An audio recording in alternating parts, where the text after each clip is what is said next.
हम सब ने उन्हीं के ही नेतृत्व में चुनाव लड़ा। तीसरी बार प्रधानमंत्री जी शपथ लेने जा रहे हैं। ये 10 साल तो ट्रेलर हैं, अभी कई कार्य और होने बाकी हैं। पार्टी की ना कोई शर्त है, पार्टी की ना कोई मांग है। बहुत जल्द शपथ ग्रहण समारोह होगा। महज एक औपचारिकता है हमारे प्रधानमंत्री जी को नेता चुनने की। हम सब ने उन्हीं के ही नेतृत्व में चुनाव लड़ा और उन्हीं के नेतृत्व में ये सामर्थ्य था कि लगातार तीसरी बार एनडीए प्रचंड बहुमत के साथ सरकार बनाने जा रहा है। ऐसे में आज तमाम एनडीए के सांसद इकट्ठे होंगे संविधान सदन में, वहां पर इकट्ठे होकर इस औपचारिकता को पूरा किया जाएगा और जल्द एनडीए सरकार बनाने जा रहा है। तीसरी बार प्रधानमंत्री जी शपथ लेने जा रहे हैं और ये सरकार उतनी ही मजबूत होगी जितनी मजबूती से पिछले 10 सालों में ये सरकार चली है। और जैसा मेरे प्रधानमंत्री जी ने कहा था कि ये 10 साल तो ट्रेलर हैं, अभी कई कार्य और होने बाकी हैं। इन 5 सालों में वो तमाम कार्य धरातल पर उतरते हुए दिखाई देंगे। आपने ये भी देखा होगा, कल आपने बहुत इंटरव्यू भी दिया, इस सबके बीच आ रहा था कि एलजेपी की तरफ से डिमांड किए गए हैं, पोर्टफोलियो के डिमांड किए गए हैं, कुछ डिमांड है। क्या आप लोग का वाकई कोई डिमांड? मैं आपके माध्यम से सिरे से, क्योंकि मैं भी मीडिया के माध्यम से कई खबरें अपने ही बारे में, अपनी पार्टी के बारे में मैं सुन रहा था, मैं सिरे से इन तमाम अफवाहों को खारिज करता हूं। लोक जनशक्ति पार्टी का पूरा समर्पण हमारे नेता आदरणीय नरेंद्र मोदी जी के लिए है, इसमें कहीं कोई दो राय नहीं है।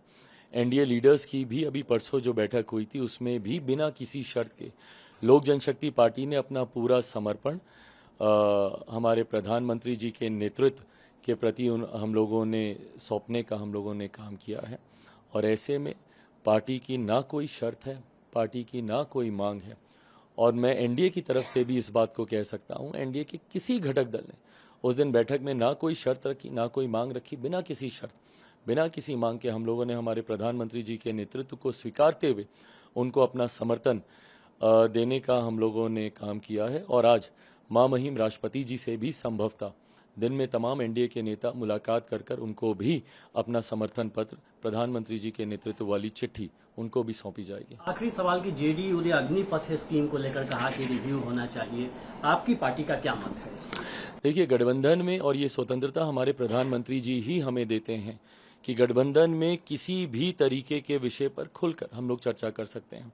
उस दिन भी उस एनडीए लीडर्स की बैठक में भी प्रधानमंत्री जी ने हाईलाइट करके इस बात को कहा कि कोई भी सुझाव हुआ, एंड माय प्राइम मिनिस्टर, अच्छी बात यह है कि वो हमेशा सजेशन, सुझावों के लिए वो हमेशा सुनने को तैयार रहते हैं। पिछले 10 साल हम लोगों ने इस बात का अनुभव किया। ऐसे में किसी भी घटक दल को किसी भी योजना को लेकर लगता है कि हम लोग को उस पर चर्चा करने की ज़रूरत है, तो मुझे लगता है गठबंधन के भीतर ये सहमति है इस बात की, ये प्लेटफॉर्म हम लोग को दिया जाता है कि उस पर हम लोग चर्चा करें। अंतोगत्वा जो एक आम राय बनेगी, फिलहाल तो अभी इस बात की जानकारी भी नहीं है कि इस योजना के रोल आउट होने के बाद कितने लोगों को इसका लाभ मिला, युवाओं में इसको लेकर कितना जोश है, युवा इस योजना को लेकर अभी क्या सोच रहे हैं रोल आउट होने के बाद। मुझे लगता है एक बार ये तमाम जानकारी हम लोग के पास औपचारिक तौर पर आएगी, गठबंधन के भीतर बैठकर इस पर फैसला लिया जाएगा। अभी कोई इस पर सहमति नहीं बनी? फिलहाल प्राथमिकता सिर्फ सरकार बनाने को लेकर है। बहुत जल्द शपथ ग्रहण समारोह होगा।